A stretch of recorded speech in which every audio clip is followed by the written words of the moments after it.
So ayan, 6 na araw na lang magpapasko na. So ang video na 'to pala ay, ginawa pala namin 'to nung, bago pa kami ni Kano sabay na magkasakit. So, nagkabit kami ng mga Christmas light dito sa bahay dahil wala kaming Christmas tree at maliit ang space ng apartment. So sabi namin, maggawa na lang tayo ng Christmas light at pinagsasabit na nga namin pati sa labas ng bintana yung mga ilaw-ilaw dahil nga syempre magpapasko.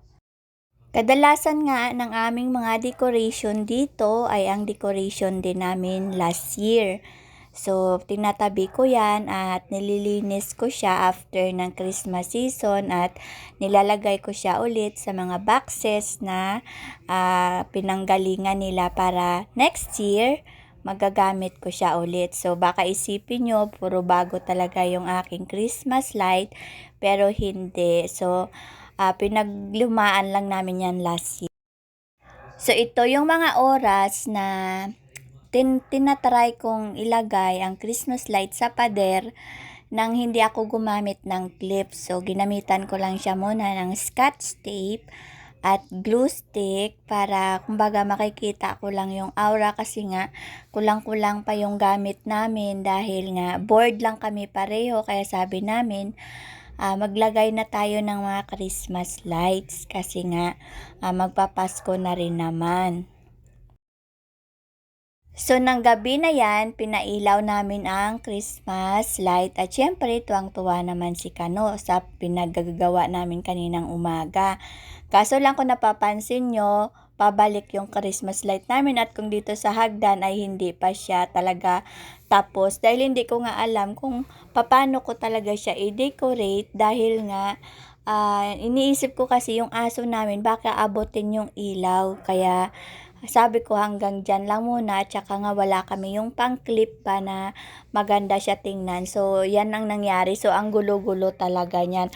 So, fast forward, ginawa namin to, sabi ko sa inyo, ng time na hindi pa kami ni Kano nagkasakit at hindi naman din namin alam na magkakasakit kami. Kaya, hindi natapos yung aming Christmas light tsaka magulong-magulo at hindi ko nga alam kung bakit ganyan kagulo yung Christmas light namin ng mga araw na yun. Yung parang hindi namin alam kung saan namin papupuntahin yung Christmas light. May pa ganito, may pa ganon.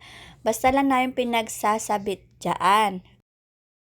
So, dito naman sa labas ng pinto namin ay may Christmas light na yan last year. Hindi ko na rin siya tinanggal kasi nga kinabit yan ng anak ko at saka yung ilaw na yun sa bintana at ang ilaw dito sa baba ng bintana, pareho lang yan na last year din namin siya binili so tinabi ko lang. So, ganyan yung nangyari. So, ito na yung sa loob. Kumbaga, galing tayo sa labas, tapos papunta tayo sa loob. Tsaka alam nyo ba, ngayon ko lang talaga siya na-realize na siguro may rason kung bakit ba parang ang gulo-gulo talaga ng mga ilaw-ilaw namin. Pagkatapos namin to kinabit yung Christmas light namin, yung hindi ko alam kung saan pupunta. Yun pala yung time na after nito ay magkakasakit kami ni Kano at hindi ko alam yung aking gagawin. So, 'di ba? Minsan talaga nangyayari yung mga bagay. Hindi lang basta-basta nangyayari yun, kundi may dahilan. Kaya sa inaisip-isip ko lang ng mga nakalipas na araw ay kaya siguro parang magulo yung pagkabit ng Christmas light natin, yung parang hindi mo alam kung saan papunta yung ilaw kasi nga nung nagkasakit talaga kami ay hindi ko alam kung saan ako pupunta para makahingi ng tulong. So, fast forward, ito na yung araw na magaling na kami pareho. Itong nakaraang araw lang, December 15 or 16.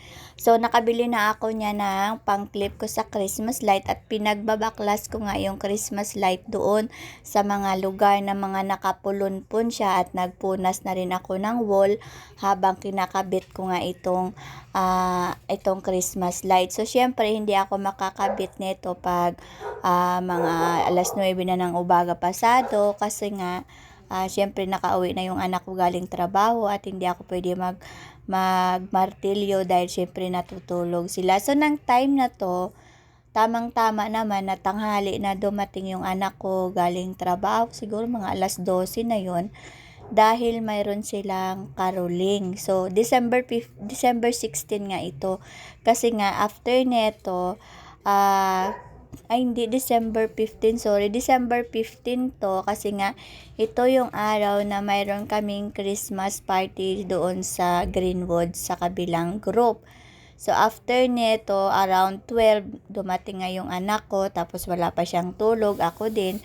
Kakatapos ko lang din dito mag-ayos ng mga Christmas light at niyaya niya nga ako magpasalon. Kung nakita nyo yung video dyan na nagpasalon kami, yung nagpa-manicure, pedicure kami kasama si nanay nun, ito yung araw na yun. Tapos, ito yung araw na yun na bumili na din ako ng mga soft drinks para din sa September 16 namin na party. So, dito na part na andito na ako malapit sa bintana. So, itong Christmas light na to, kung napansin nyo sa aking first video, doon siya naka-attach sa mga frame sa wall. Pero ngayon, inayos ko siya.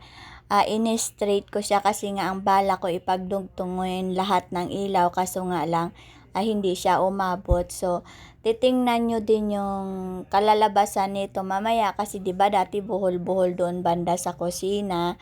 Tapos yung ginawa kong pa-diamond sabay hagdan. Yung parang bawat step ng hagdan, nilagyan ko siya ng ilaw.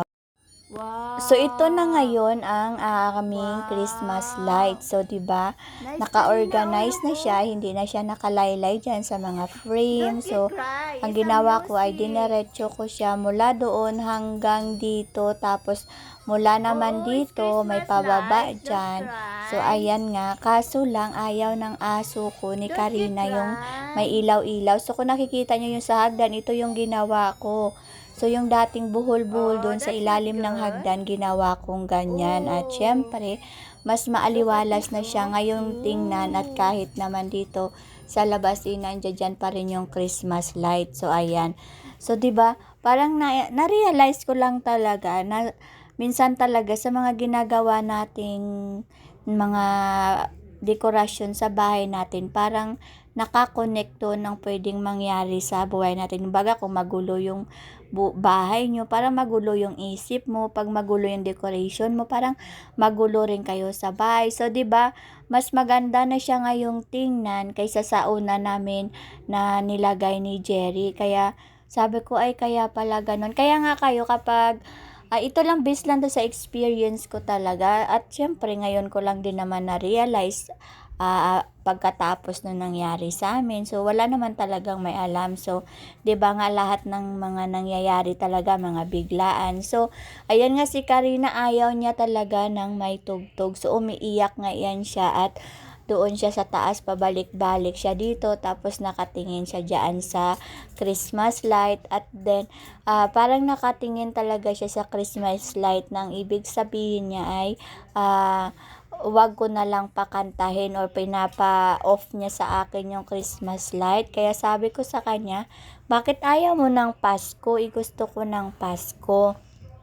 So, alam nyo ba, niresearch ko kung bakit umiiyak din yung aso ko sa Christmas light. Kasi, diba, sa kanila pala, parang threat pala itong ilaw-ilaw na to. Kaya pala, umiiyak-iyak siya. Siguro, hindi ko lang alam kung sa ibang mga may-ari ng pets, kung ganun din yung kanilang reaction ng mga tuta nila or doggy nila. Pero si Karina talaga, taas baba talaga siya pabalik-balik. So after ko nitong magkuha ng video, minabuti ko na lang na i-off kasi nga si Karina is puro siya tahol. Pero syempre nagandahan ako sa resulta ng aking ginawa kasi nga 'di ba, parang pakiramdam ko ang ganda-ganda na niya, hindi katulad ng una namin talagang pag-arrange na parang hindi mo alam kung saan papunta, may papunta doon, may papunta dito, ang gulo-gulo talaga. So, ayan, malapit na yung Pasko natin, pero kung napapansin nyo, wala talaga akong nakabalot dyan ni isang regalo sa mesa namin, kasi nga, Kung naka-follow kayo sa akin, medyo may pinagdaanan tayo, pero para sa akin mas maganda pa rin yung Christmas namin ngayong taon dahil siyempre, gumaling kaming mag-asawa kasi nga 'di ba, nakadalawang doktor siya tapos ako isang doktor. So, mahirap talaga magkasakit at saka, wala naman tayong control sa mga mangyayari kaya ako talaga is nagpapasalamat lang talaga ako. Isa na siguro 'to sa pinaka-the best na regalo sa amin na magpapasko kami na wala kaming, nararamdaman. So, ang ginawa ko na lang ay finex ko yung aming Christmas light at, nag-enjoy na lang ako manood ng mga ilaw-ilaw sa loob ng bahay namin kasi nga tingnan mo naman yung effort, 'di ba? So, ayan siya, ang ganda-ganda na. So, ayan, shinare ko lang at gusto ko lang nga pala mag-thank you sa mga nagfa-follow at sa mga nagnonood ng aming video kahit hindi naman ganon kagandahan at please po, wag niyo po i-skip ang ads para po makasahod na tayo at siyempre, 'di ba, pag nakasahod na tayo, siyempre malaking tulong na din 'yan at lahat naman gusto naman makasahod, 'di ba? So, wala pa kasi akong payout nun kaya thank you, don't skip my ads please. So, ayan. So, pineflex ko lang talaga yung aming Christmas light sa loob ng bahay namin dahil wala tayong Christmas tree kasi nga walang space. Bye-bye!